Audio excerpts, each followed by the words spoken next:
territory like Gabe Breton is. We don't have Grand Prix. We don't have anybody that comes down here and even offers you a job anymore.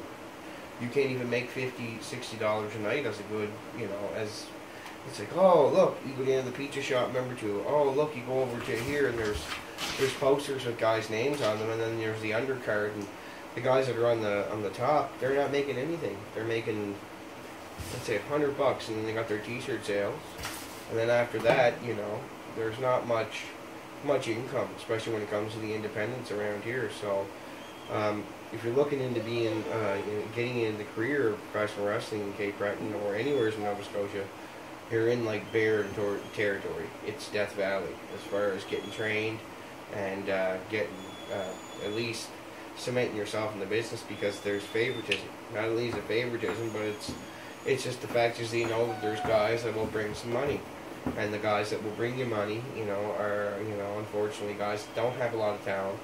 They're from the old school, and it's not that they're bad in any way. It's just that they present a very basic wrestling psychology, and it's not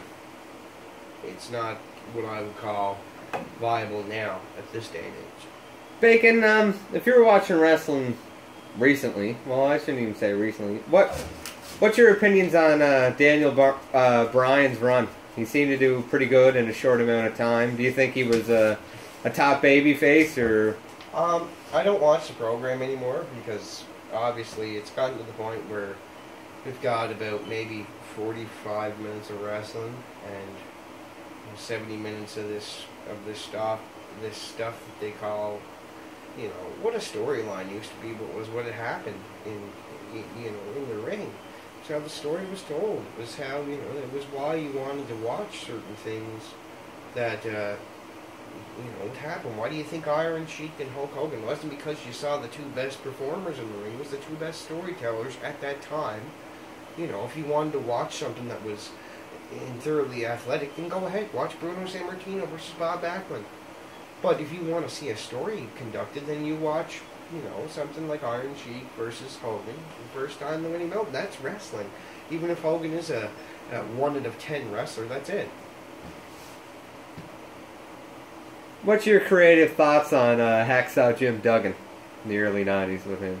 I know that Hacksaw was, he was a very good talent, and what happened with Hacksaw was really unfortunate as far as the business goes, because we were in a time, for the 90s, where, that anti-drug stuff, that now, the steroids, that's it, you had your anti-drug mentality.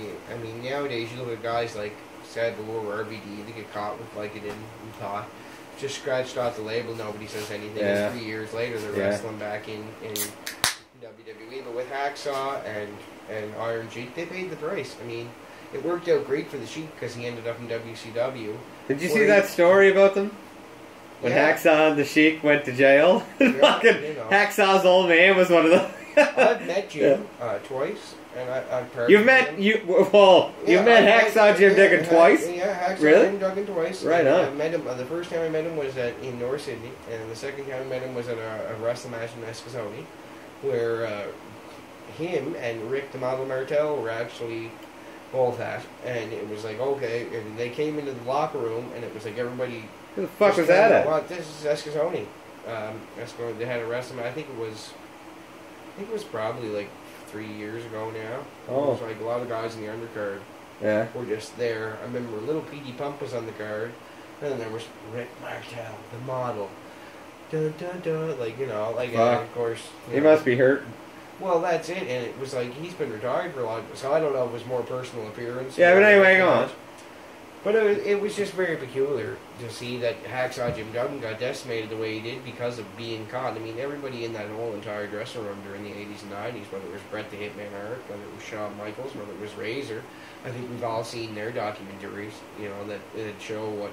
let's face it, guys like Matt Bourne were ostracized because they didn't fit into that little point. Let's all hide it. And let's say that, guess what, we're wrestlers. This is what we do.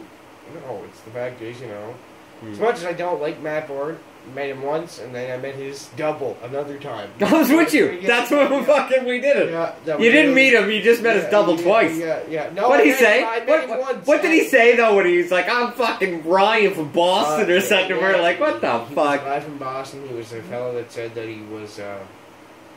He was a gimmick though, and he was a gimmick, but it was a different thing. It was. Wasn't it? He wasn't a doink gimmick.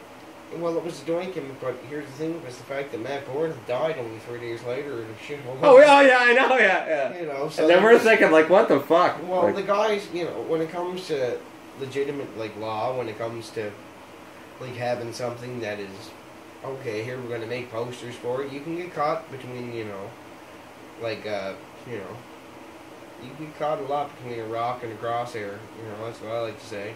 Whether it's the crosshair, because mainly because you're caught between that rock, can't get out. Now somebody's putting a bullet on you, so now they want their money back. yeah. So in a lot of ways, they had to go and get somebody to impersonate that, because once you have flyers and post it up, I mean, it's not.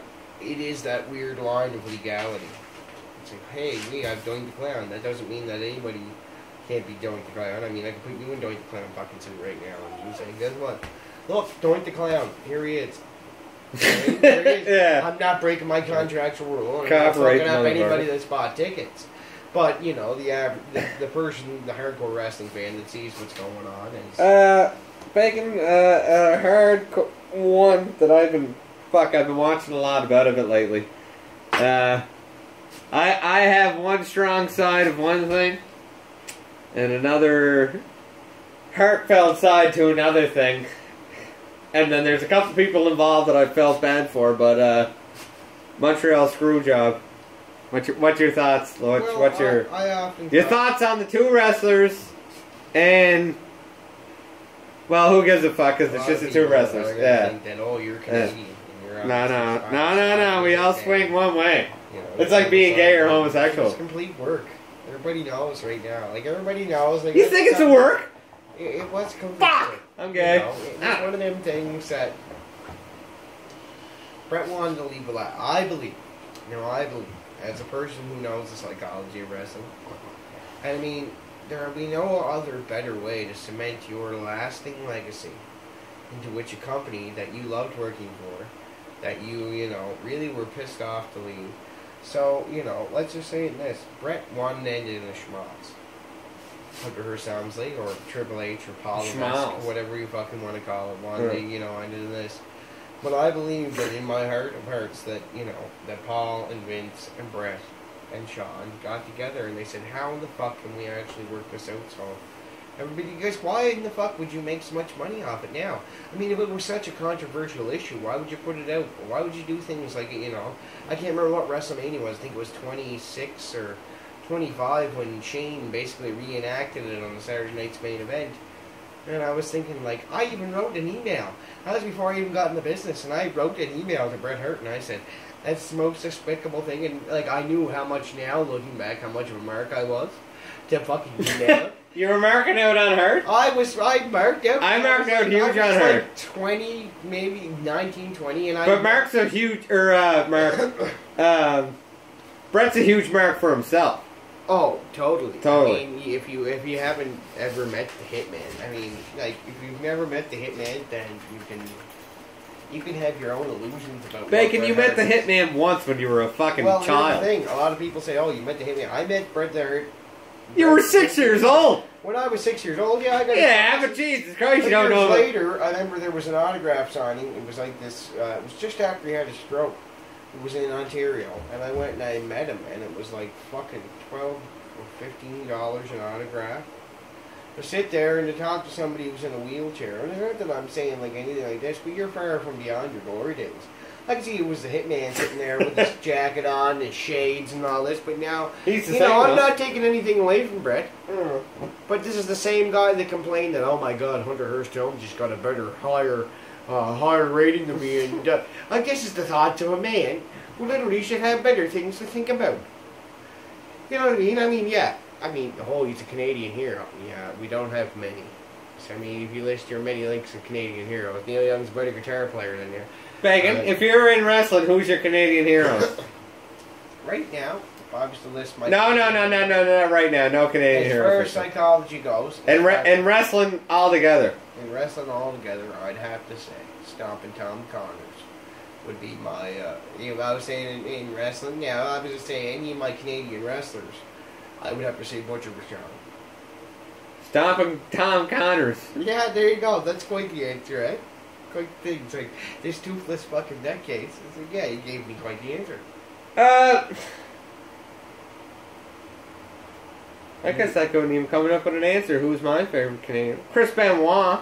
I liked him. Yeah, like in 2007, and yeah, that anything. Yeah, I'm not. We're not talking about wrestling there and wrestling there. We're talking about wrestling in general. Honestly, Chris Benoit was probably the Chris best. Benoit might have been one of my favorite wrestlers. Probably the best technician in the ring. The only problem was that Chris was, from what I've heard from people that have trained with him, that did stuff, that worked with him small time Stampede, like that are now older, like they were like younger than I was when they saw the guy. He'd come back from Japan a couple of times, back and forth to Canadian territories, and they got to wrestle him. And it was just that, like, Jesus Christ, he would put more damage on himself, in a ring, trying to do, a simple match than he